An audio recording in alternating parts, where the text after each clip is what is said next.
Hola a todos, espero que se encuentren bien.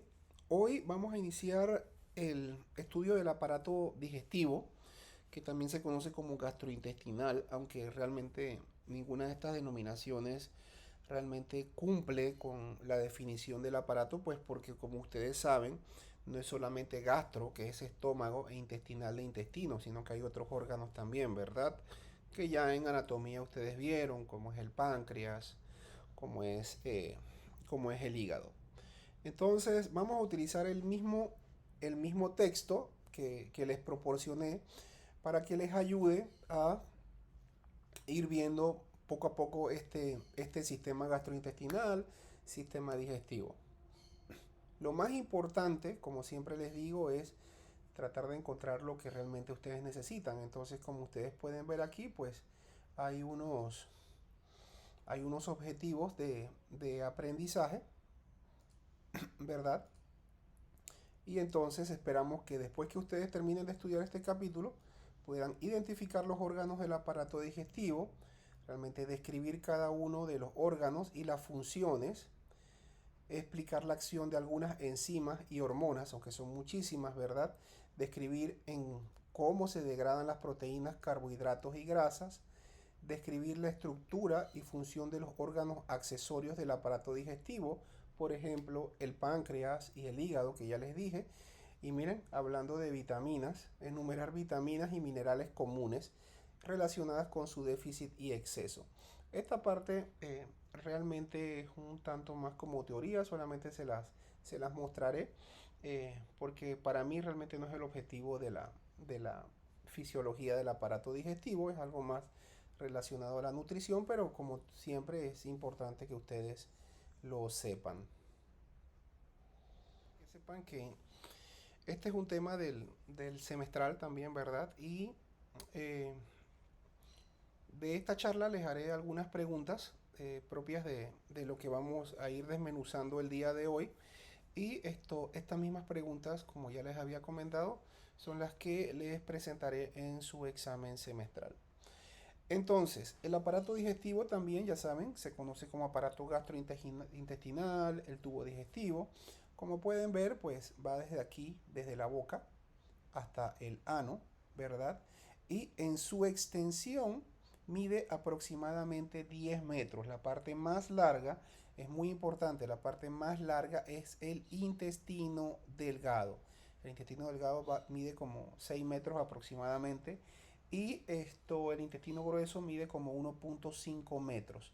Entonces ahí prácticamente se distribuye más del 70% de la longitud de todo el aparato gastrointestinal. Entonces, ya saben, va desde la boca, ¿verdad? Hasta el ano y mide aproximadamente 6 metros y su parte más extensa es el intestino delgado. Entonces, donde aquí podemos ver la función, ¿verdad? Su principal función, como dice aquí, es convertir el alimento digerido en forma que pueda ser utilizado por las células del cuerpo. ¿Y cómo la utilizan las células? Bueno, fácil, por absorción. Generalmente todo lo que entra en el intestino delgado, en el aparato digestivo, es molido, después se sigue degradando a nivel del estómago y se absorbe a nivel del intestino delgado. Es el lugar donde se absorben los alimentos, específicamente en la primera porción, principalmente en la primera porción del intestino delgado, que como recuerdan se llama duodeno. ¿Por qué se llama duodeno? Porque viene de una derivación que significa 12 dedos. Es decir, cuando se ponían 12 dedos juntos es lo que mide más o menos el duodeno.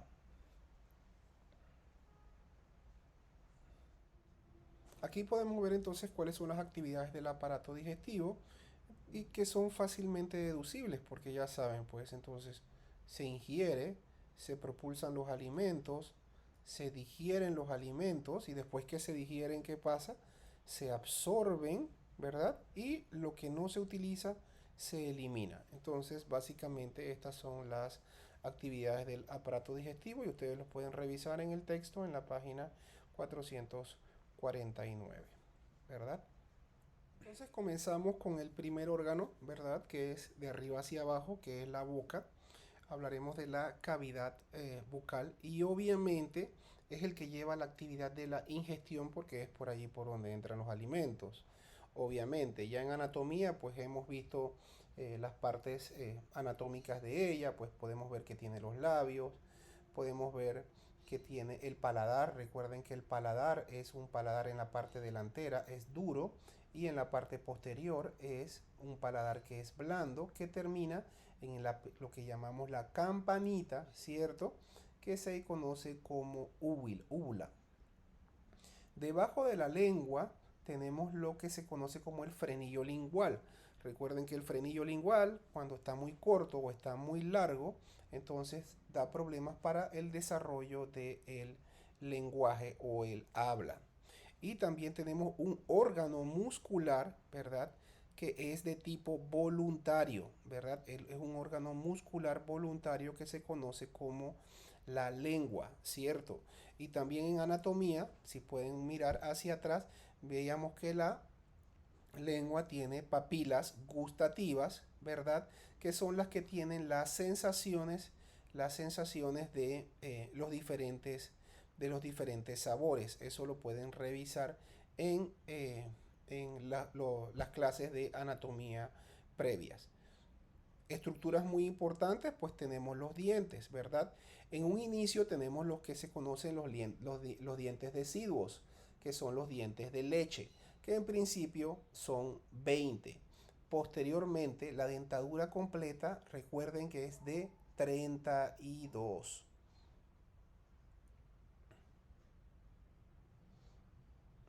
¿verdad?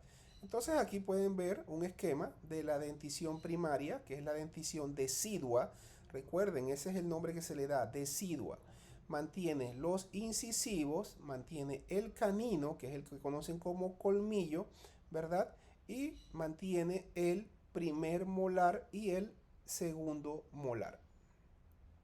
Si ustedes los cuentan, se van a dar cuenta que tiene, si ustedes lo pueden ver, que tiene, son 20 dientes. Por el otro lado, pueden ver entonces la dentición completa, que son 32. Incluye los 4 incisivos, ¿verdad? Que son los dientes frontales, el canino o el colmillo, ¿cierto? Y tenemos el primer premolar, el segundo premolar y los 3 molares, ¿verdad? El tercer molar es el que se conoce como la famosa muela del juicio y es porque muchos tienen eh, la cavidad mandibular muy pequeña o no tienen el espacio suficiente o esta muela tiene tendencia a emerger de una manera no muy adecuada y puede producir mucho dolor. Entonces, en esta parte aquí ustedes pueden ver las funciones de los caninos y los incisivos que cortan y desgarran. Vamos a subrayarlo. Vamos a subrayarlo aquí, ¿verdad? Y los premolares y los molares se usan para triturar los alimentos, ¿verdad? Aquí también pueden ver las partes del mismo diente en sí, ¿verdad? La corona, que es la parte que sobresale a la encía. También tenemos en el centro del diente la cavidad pulpar, ¿verdad? Aquí hay vasos sanguíneos y nervios y entonces alrededor de la matriz de calcificación del diente se encuentra la dentina. Esto, que se conoce como esmalte, es el material protector del diente y básicamente es el que le da la coloración a la corona, ¿verdad? Y los dientes están anclados en un alveolo por medio de material similar al hueso que se conoce como cemento. Esto lo pueden revisar ya ustedes con más calma. Realmente ustedes no van a ser odontólogos ni nada por el estilo, pero es importante que conozcan estas partes. Importante para nosotros, las 3 glándulas que producen saliva. Tenemos, me fui, tenemos En primer lugar tenemos las glándulas parótidas, ¿verdad? Que son las más grandes y son las que emergen a nivel del segundo molar a nivel superior, ¿verdad? En cada lado de la cara, a nivel del segundo molar. Eso es muy importante. El conducto parotidio que secreta saliva de la glándula más grande, que es la parótida, y verdad, cuya inflamación se conoce como parotiditis o la paperas, creo que ya lo hemos mencionado anteriormente. La otra glándula importante es la glándula submandibular, que secreta por debajo de la lengua a través del conducto submandibular, y también debajo de la lengua la glándula sublingual. La glándula sublingual. Entonces, vamos a repasar. Aquí tenemos la parótida, ¿verdad? A ambos lados por delante del oído. Y es la que se conoce como su inflamación, las paperas o la parotiditis. Ese es el nombre que nosotros utilizamos. El conducto es el conducto parotidio y emerge a nivel del segundo molar. Y si ustedes abren su boquita y se miran en un espejo, verán ese agujerito saliendo de la mucosa de la cavidad bucal perfectamente a nivel del segundo molar. Lo pueden verificar ya en sus casas. Tenemos las otras glándulas. Tenemos la glándula submandibular, que se encuentra obviamente por debajo de la mandíbula, ¿verdad? La rama mandibular es esta que viene aquí, ¿verdad? Y por debajo de la lengua tenemos la glándula sublingual. Se llama sublingual porque está por debajo, sub, ¿verdad? Entonces, los conductos son el conducto parotidio para la parótida, el conducto sublingual para la glándula llamada sublingual y el conducto submandibular, ¿verdad? Entonces, ¿cuál es la función de ellas? Secretar saliva. Y la saliva, aquí van en la página 454, pues pueden ver un resumen del contenido de la saliva. Aquí pueden ver que secreta aproximadamente 1 litro de saliva y aquí están los elementos: agua, sales y también enzimas que contribuyen, por ejemplo, principalmente la amilasa salival, a la degradación de los alimentos. Y pues aquí ustedes pueden ver las diversas funciones que tiene, como ya les dije, ¿verdad? Degradación de los alimentos, tiene una actividad limpiadora, ¿verdad? Y factores también de coagulación, inmunoglobulinas para proteger la cavidad bucal y la entrada de los alimentos, ¿verdad? Pero en general, lo más importante que yo quería que supieran ustedes era esto: las 3 glándulas que producen saliva, cuáles son, cuánta saliva se produce, qué contienen y básicamente, ¿verdad? Pueden leer algo de las funciones. Aquí hay unas consideraciones clínicas sobre los cuidados de las bocas. Ustedes también lo pueden leer. Ahora seguimos y la parte que continúa en el proceso de la deglución, ya pasamos por la cavidad bucal, es la faringe. Esto también es importante. La faringe consta de 3 partes: la bucofaringe, la nasofaringe y la laringofaringe. Yo realmente la veo más como nasofaringe porque es la que está más superior, la bucofaringe o la orofaringe, que se encuentra en la vía a nivel medio, y la laringofaringe, ¿verdad? Entonces la faringe está involucrada precisamente en la siguiente actividad, ¿verdad? De la actividad del sistema digestivo, que es la deglución. El alimento entra, la nasofaringe eleva el paladar blando para que los alimentos no se vayan hacia la cavidad respiratoria, ¿verdad? Y pasan directamente por la orofaringe y posteriormente a la laringofaringe. Es importante aquí que en este proceso de deglución hay 3 fases, ¿verdad? La fase primero voluntaria, porque voluntariamente nosotros podemos masticar y tragar, Pero después vienen fases involuntarias, donde se pasa a la laringofaringe, ¿verdad? Y el alimento posteriormente pues pasa al esófago. Entonces, en resumen, la deglución va a tener, y lo podemos ver aquí, la fase voluntaria, que es cuando el alimento entra. Permítanme aquí poner esto. El alimento entra. Segundo, las fases involuntarias, que es la fase faríngea y la fase esofágica. Esto es lo más importante. Una fase voluntaria, que es donde se da el proceso de masticación, la fase faríngea, donde se pasa el alimento a la laringe, ¿verdad? Y posteriormente la laringe a nivel de la laringofaringe y posteriormente la epiglotis se cierra. ¿Y por qué se tiene que cerrar la epiglotis? Porque si no se cierra la epiglotis, y eso se hace de manera involuntaria, entonces los alimentos pueden pasar a la epiglotis y obviamente, ¿cuál es el camino ese? ¿Recuerdan? Es la tráquea hacia el sistema respiratorio. Entonces no queremos que los alimentos se vayan hacia hacia el aparato respiratorio, ¿verdad? Que nos vayan hacia los pulmones, hacia los bronquios.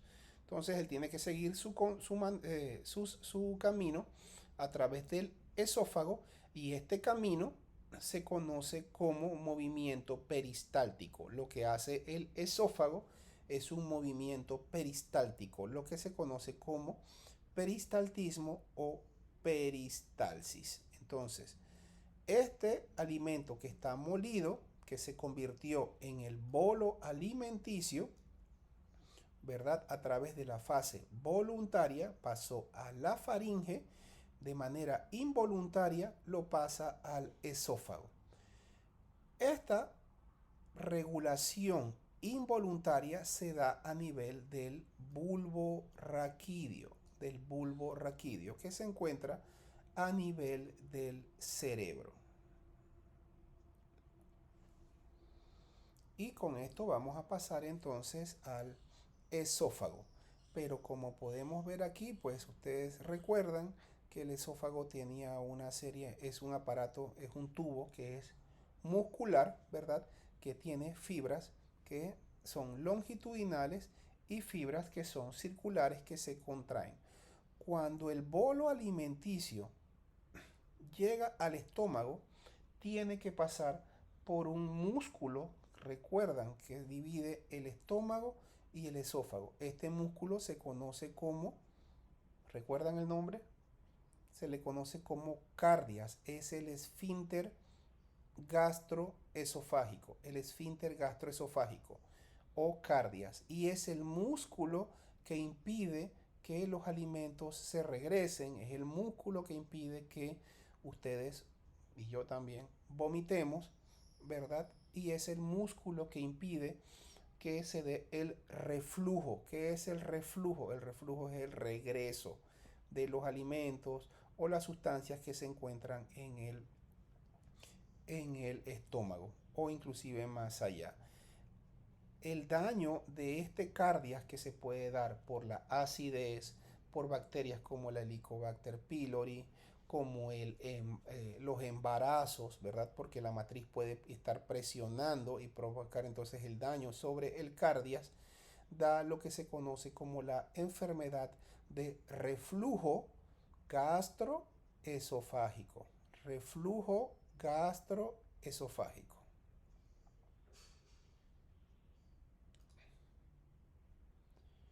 Continuamos con el esófago y aquí entonces cosas importantes.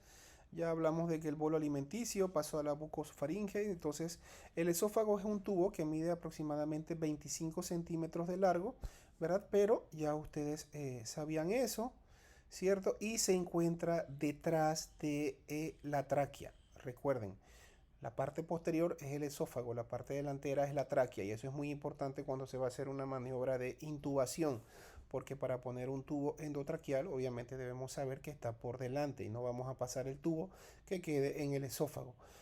Eso lo podemos verificar cuando ocultamos es decir, escuchamos con el estetoscopio cuando se insufla al estómago si el aire está entrando es al estómago o está entrando a los pulmones, ¿verdad? Entonces, cosas importantes también, la musculatura, como dijimos, tiene musculatura esquelética voluntaria y la musculatura inferior del músculo del esófago, que es involuntaria. Obviamente, por ejemplo, el cardias es un músculo circular también que es involuntario, ¿verdad? Y ya hablamos de las funciones de él. Bueno, aquí hay algo sobre el omeprazol, que es un medicamento que es un antiácido, es un es un antiulceroso, ¿verdad? Y pertenece al grupo de los inhibidores de las bombas de protones. Es la generación más vieja de su tipo, ¿verdad? Ahora existen otros medicamentos también como el esomeprazol, el pantoprazol, ¿verdad? Que actúan de la misma manera. Entonces aquí pueden leer un poquito del omeprazol. El estómago, importante, ¿dónde se encuentra el estómago? Se encuentra a nivel de la cavidad abdominal, específicamente a nivel del epigastrio. Así que revisan en sus apuntes de anatomía, ¿verdad? Dónde se encuentra el epigastrio, que es una de las 9 divisiones de la cavidad abdominal, ¿verdad? Entonces, el estómago tiene varias partes. Las principales, ¿verdad? Es el fondo, que es la parte esta superior, tiene una curvatura mayor, que la pueden ver aquí, tiene una curvatura menor y tiene el esfínter pilórico. Entonces, el esófago va desde el cardias, que era el esfínter gastroduodenal, entonces este es el esfínter superior, y el esfínter pilórico, que también es otro músculo, conecta al estómago con la primera porción del intestino delgado que se conoce como duodeno. ¿Recuerdan por qué se llama duodeno? Por la medida de los 12 dedos. Entonces es aquí donde se da la secreción de diferentes sustancias, principalmente el ácido clorhídrico, el ácido, ¿verdad? La pepsina, que es otra sustancia que permite que se degraden a este nivel las proteínas. Cuando el bolo alimenticio es manipulado por el ácido clorhídrico, por la pepsina, por sustancias que van degradando estas proteínas, el bolo alimenticio se conoce como quimo y en este momento está disponible para su paso al intestino delgado. Entonces, cosas importantes, recuerden las partes, el fondo, la curvatura mayor, la curvatura menor, el esfínter gastroesofágico que se conoce como cardias, aquí lo pueden ver en la figura, y el esfínter pilórico que separa el intestino delgado en su primera porción, que es el duodeno, y el estómago, ¿verdad? Entonces, la irrigación, podemos ver aquí, está dada principalmente por la rama arterial de la arteria celíaca, ¿verdad?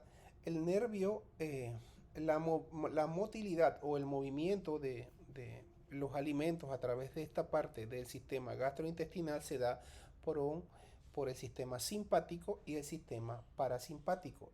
A nivel del sistema parasimpático por el nervio vago, ¿verdad? Entonces, ¿cuál es el nervio que tiene que ver con la motilidad intestinal? El nervio vago, que aquí pueden ver que se conoce también como neumogástrico, ¿verdad? Y las fibras simpáticas del plexo celíaco también tienen que ver entonces. Acuérdense que el sistema simpático y el parasimpático son contrarreguladores. Uno regula al otro. Entonces, las fibras parasimpáticas estimulan la motilidad gástrica y las fibras simpáticas reducen la motilidad gástrica. Aquí habla de las capas musculares, creo que eso lo vimos en la parte de anatomía 1, ¿verdad? Pero si gustan lo pueden revisar. Importante, un estómago lleno puede contener alrededor de 4 litros y vacío 50 mililitros. Esa parte también es importante. Y de todas las células que tiene el epitelio muscular, es importante las células parietales que secretan ácido clorhídrico, las células principales que secretan pepsinógeno y lipasa gástrica y las células G que secretan gastrina. En el siguiente apartado ustedes pueden ver entonces las funciones de ellas de manera más detallada. Las células superficiales, las células del cuello, pero básicamente ellas secretan moco. Pero miren, las células parietales, muy importantes, son las que secretan el ácido clorhídrico, ¿verdad? Las células principales que secretan el pepsinógeno, que como pepsina, entonces pueden degradar las proteínas para que puedan ser absorbidas las cadenas peptídicas o de aminoácidos, ¿verdad? Y entonces lo que hablamos al último de la gastrina, que nos permite ayudar a al movimiento gástrico. Entonces eso es bastante importante. Entonces ya estamos por el intestino delgado, que como ya habíamos dicho anteriormente, mide 6 metros de largo, ¿verdad? En el intestino delgado se dan las degradaciones, continúan las degradaciones de los alimentos, principalmente los carbohidratos y las grasas. El inicio de las proteínas, de la digestión de las proteínas, recuerden que se da a nivel del intestino, ¿verdad? Y de los carbohidratos también. Las tres partes, es importante esto. A ver, las tres partes del intestino delgado son el duodeno, el yeyuno, el ilion, y ahí pueden ver también las medidas. Del ilion al intestino grueso está la válvula iliocecal, que también impide el reflujo de los productos desde el intestino grueso al intestino delgado, ¿verdad? Entonces aquí se les habla algo de la circulación y de la inervación también, parasimpática y simpática. Recuerden que en los intestinos el sistema parasimpático promueve la movilidad, el sistema simpático disminuye la movilidad, ¿verdad? Y la irrigación a este nivel del intestino se da por la arteria mesentérica superior y el retorno por la vena mesentérica superior, que después va a la vena porta. Esto lo vimos también en anatomía anteriormente. ¿Qué es importante? El grupo de células que se encuentran en las vellosidades de los intestinos, pero las más principales son las células absorbentes, ¿verdad? Que producen enzimas digestivas y absorben los alimentos digeridos. Están estas otras también que las pueden leer, pero lo más importante es que a nivel del intestino se da la absorción a través de las vellosidades. El alimento digerido, aquí lo pueden leer, tarda entonces en el intestino delgado de 3 a 6 horas. Entonces ya imagínense, ya vamos por 7 horas por lo menos en el proceso de digestión. Muy importante para que lo tomen en consideración. La actividad del músculo liso continúa su proceso con la digestión mecánica. ¿Qué es la digestión mecánica? Es el peristaltismo o los movimientos que se dan para ir impulsando los alimentos a través de estos 6 largos metros de longitud. Pero dentro del intestino delgado también se da la digestión química y es el proceso por el cual se degradan los carbohidratos, las grasas y las proteínas. De la vesícula biliar se secreta la bilis, que emulsifica los ácidos grasos para que las lipasas entonces también puedan degradar a todos los lípidos, ¿verdad? Los dividen en ácidos grasos y los dividen en glicerol. Las proteínas, entonces, como recordarán, lo dijimos hace un par de minutos, son degradadas por el ácido clorhídrico, ¿verdad? Pero también aquí pueden ver tres enzimas, tripsina, quimiotripsina y carboxipeptidasa, que contribuyen a la digestión a nivel del intestino delgado. El intestino delgado, aquí pueden ver que nos dice que produce de 1 a 2 litros de jugo intestinal que mezcla todas estas sustancias para que se dé la adecuada digestión tanto de las grasas como de las proteínas. Esto es importante. Lo que más me interesa es que ustedes sepan que a nivel del intestino, a nivel de sus vellosidades, es donde se da la digestión y la absorción de las grasas, de los carbohidratos y de las proteínas. Esta parte está aquí, ustedes pueden leer un poquito más de las vellosidades, pero básicamente lo que me interesa que sepan es en qué lugar de nuestro organismo se da la absorción, y la respuesta es de los alimentos, y la respuesta es en las vellosidades del intestino delgado. Para finalizar esta parte aquí es importante que vean esto, ¿verdad? Entonces las funciones del intestino delgado. También sigue secretando moco, ¿verdad? Contrarresta el pH que venía ácido, es decir, bajo del estómago, ¿verdad? Porque el quimo venía cargado en ácido, entonces lo contrarresta.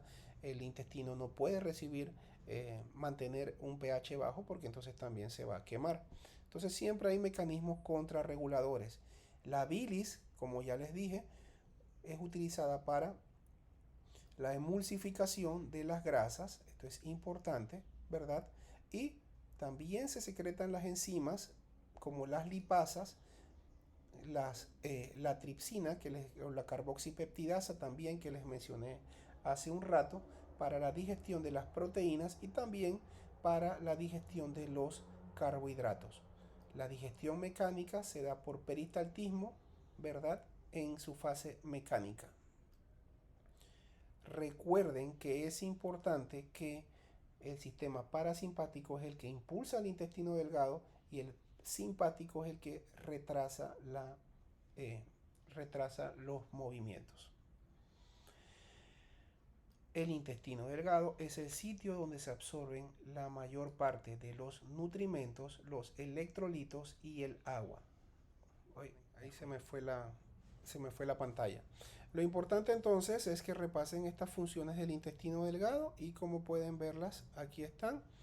Aumento del peristaltismo por el sistema simpático, disminución del peristaltismo por el sistema simpático, irrigación por las arterias mesentéricas superiores y la digestión de las grasas por la bilis, la digestión de las proteínas por enzimas como la dipeptidasa, la carboxipeptidasa y la tripsina y también de los carbohidratos, ¿verdad?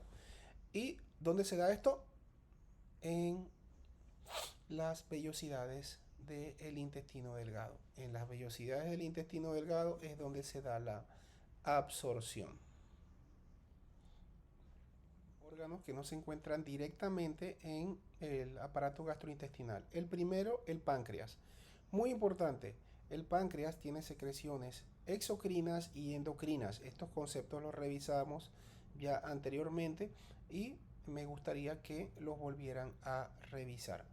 El páncreas tiene la cabeza, el cuerpo y la cola, ¿verdad? Y tiene unos conductos que secretan, por el cual secreta sus sustancias, entonces en el intestino delgado a nivel del duodeno. Este agujerito que está aquí, este orificio de salida, se conoce como la ampolla hepatopancreática o la ampolla de Vater. Este conducto accesorio no necesariamente también se da, ¿verdad? Se conoce como el conducto de Santorini. Pero el más importante es este, la ampolla hepatopancreática o la ampolla de Vater, que es la que a veces se obstruye cuando se da la secreción de la bilis. Alguna piedrita de la vesícula biliar pasa y tapona la ampolla. Entonces, obviamente, si el orificio se tapa, las secreciones del páncreas se obstruyen y entonces viene la terrible pancreatitis. Importante, las células alfa y beta, ¿verdad? Las células beta, que son las que secretan la insulina, y las células alfa son las que secretan el glucagón, son las que tienen que ver con la regulación de la glucosa, ¿verdad? También tenemos las glándulas acinares del páncreas que secretan el jugo pancreático y por esto es que tiene una función exocrina, es decir, libera hormonas fuera de ella. El jugo pancreático va hasta el duodeno también por la ampolla de Vater. Por eso es que ustedes ven que lo que le dije de la importancia de las piedras en las vesículas o la litiasis biliar, que hace unos momentos les mencioné. Si una, si un lito o una piedra sale de la vesícula biliar, que es solamente un reservorio, entonces puede pasar por el conducto biliar, taponar el orificio, porque aquí lo pueden ver, ¿ves? Aquí lo pueden ver, y entonces obstruir la salida de las secreciones exocrinas del páncreas, lo que va a producir entonces un taponamiento y posteriormente el acúmulo va a producir la inflamación del páncreas y la pancreatitis, que es prácticamente mortal. Por eso es importante el manejo de la litiasis biliar o las piedras en la vesícula. Aquí hay otras funciones relacionadas con el pH, ¿verdad? Y otras acciones también, que son la secreción de la amilasa pancreática, que también sirve para la digestión de los carbohidratos. Entonces, en resumen, ya hemos podido, luego de ver esto, que la amilasa pancreática contribuye a la degradación de los carbohidratos, la tripsina, la carboxipeptidasa, por ejemplo, contribuyen a la degradación de las proteínas a nivel del duodeno, ¿verdad? Y el ácido clorhídrico también de las proteínas a nivel del duodeno, y la bilis contribuye a la degradación de los ácidos grasos, o sea, las grasas. Importante, pues entonces aquí pueden ver de qué está compuesto el jugo pancreático y pueden ver entonces la importancia de lo que es el páncreas para la digestión de los alimentos. Básicamente, como pueden ver, todo lo que dijimos, la amilasa, la lipasa y los tripsinógenos, y la carboxipeptidasa y el quimiotripsinógeno, que son los que se van a convertir en la tripsina, en la carboxipeptidasa, y que van a contribuir a la digestión de las proteínas. Es decir, el páncreas tiene una importancia relevante en la digestión de los macronutrientes. Estos son los macronutrientes: las grasas, los carbohidratos y las proteínas. Entonces aquí pueden ver también otras hormonas como la secretina, ¿verdad? Que tiene que ver con la regulación del ácido clorhídrico en el duodeno, como les dije, y la colecistoquinina también, que responden a la ingestión de las proteínas y las grasas. Estos son importantes mecanismos contrarreguladores. Recuerden, el bolo o el quimo que viene del estómago, que viene cargado en ácido, debe ser contrarrestado, si no va a quemar al duodeno. Entonces, otros casos clínicos que realmente pues los pueden leer. Nuevamente, cualquier duda me la pueden hacer, ¿verdad? Básicamente es mención de algún tipo de medicamentos, por ejemplo la pancreatina, que se utiliza en insuficiencia pancreática, o la fibrosis quística. Y un resumen, miren, la amilasa degrada, lipasa degrada, y proteasas, que son la quimiotripsina, ¿verdad? La carboxipeptidasa y la tripsina, para degradar las proteínas.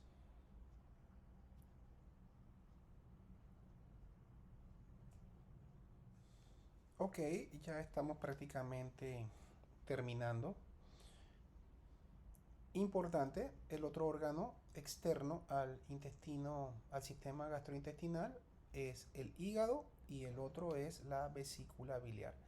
El hígado, ya lo habíamos mencionado también, es la glándula más grande del cuerpo y pesa aproximadamente entre 1 y 2 kilogramos, o sea, entre 2 y 4 y tanto de libras, ¿verdad? Y se encuentra debajo del diafragma, protegido por las costillas. ¿verdad? ¿En dónde se encuentra? En el hipocondrio derecho, al lado del epigastrio, hacia al lado derecho, ¿verdad? El lóbulo derecho es más grande, esto ya es anatomía que ya ustedes vieron anteriormente, realmente no me interesa que en este momento, pero lo pueden repasar, pero es importante, es la glándula más grande del cuerpo, recuerden, la glándula más grande del cuerpo y pesa entre 1 y 2 kilogramos. El hígado produce lo que es la bilis, ¿verdad? Y la bilis, aquí pueden ver que está compuesta de sales biliares, colesterol, hormonas, grasas y moco. Importante, el colesterol se produce en el hígado. Y la bilis, ya lo habíamos dicho, su función es emulsificar las grasas.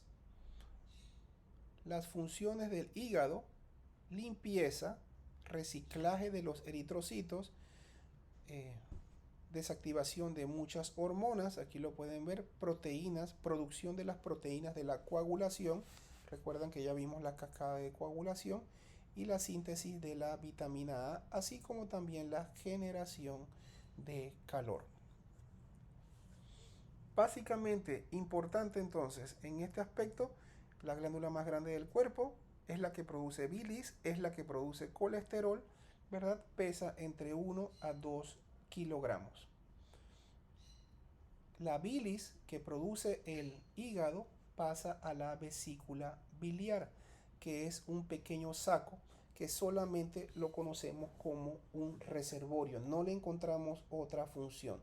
Pero cuando se cuando el colesterol se acumula en él y no pasa de manera adecuada, entonces se puede convertir en piedras.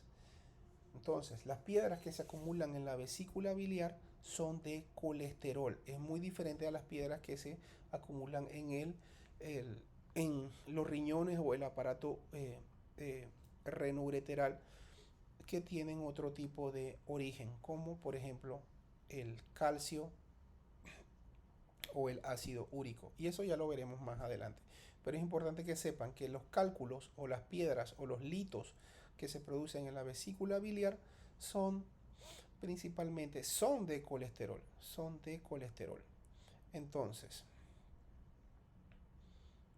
¿dónde se secreta la secreción de la vesícula biliar o la bilis para la emulsificación de las grasas?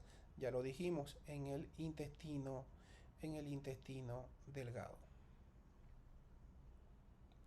Entonces, esto es importante, ¿verdad?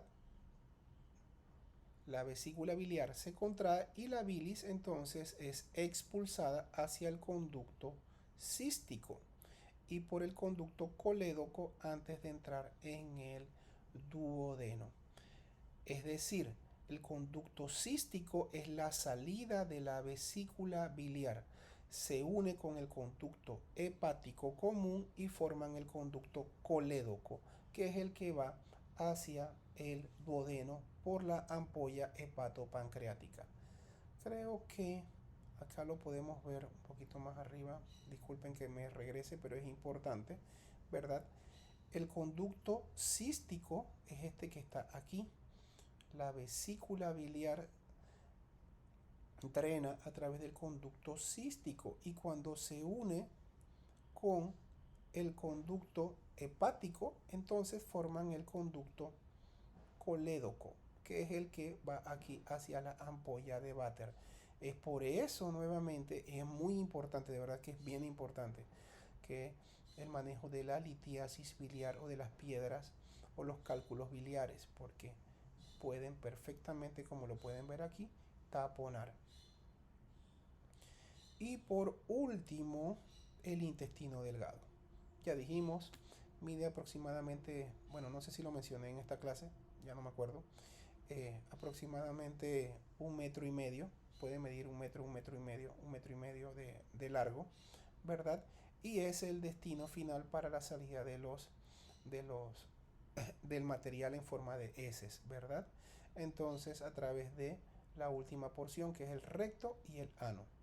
Tiene 3 porciones principales: el colon ascendente, el colon transverso, el colon descendente.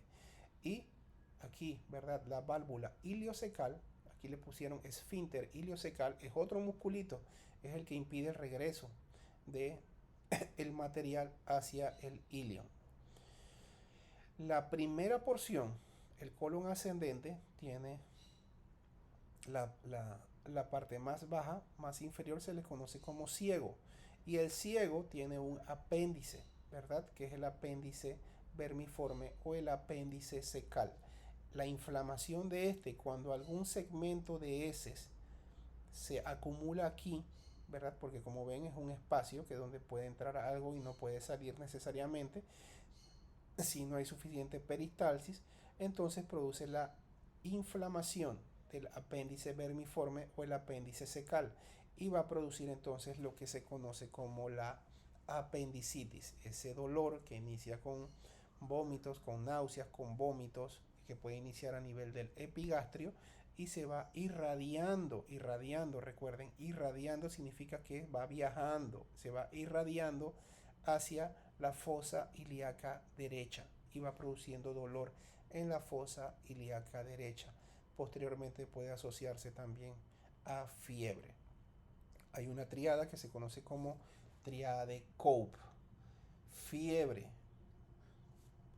náuseas y vómitos y dolor abdominal. Hay que descartar apendicitis obligatoriamente. No necesariamente va a ser apendicitis, pero hay que descartar apendicitis. Entonces, recuerden, tres segmentos principales: colon ascendente, colon transverso, colon descendente, ¿verdad? Un segmento adicional, colon sigmoides, recto y ano. 1, 2, 3, 4, 5 y 6. Son las 6 partes del intestino grueso, ¿verdad? Y cada una de estas partes, ¿verdad? Estos segmentos se conocen como divertículos. La inflamación de alguna de estas partes por obstrucciones se conoce como diverticulitis. La diverticulitis es más común del lado izquierdo. La apendicitis, pues obviamente tiene que ser del lado derecho y solamente da una vez en la vida, pues una vez operado se da la resección del apéndice cecal. Entonces no hay manera de que otra vez un lito fecal o una piedrita fecal se acumule aquí y vuelva a producir otra inflamación, porque ya esto obviamente no va a existir. Entonces aquí ustedes pueden leer un poquito más eh, de ello, ¿verdad? Les hablan inclusive un poquito de la apendicitis. Y creo que con esto entonces nosotros pues hemos cubierto básicamente lo que es la fisiología del aparato gastrointestinal. Cualquier duda, pues nuevamente les insisto, ustedes me la pueden hacer llegar en el momento que ustedes gusten. Se les habla aquí de la lactulosa, que es un laxante, ya que están con tantas tareas de eso de farmacología. Eh, y pues un resumen de las hormonas del tubo digestivo en el cuadro 9.1, ¿verdad? Aquí están las funciones. Y pues les habla también algo de nutrición, pero realmente la parte esta nutricional no es algo que me preocupe ni me interese mucho. De hecho, esta pirámide alimenticia nosotros realmente no la utilizamos en Panamá. Nosotros en Panamá utilizamos el plato saludable.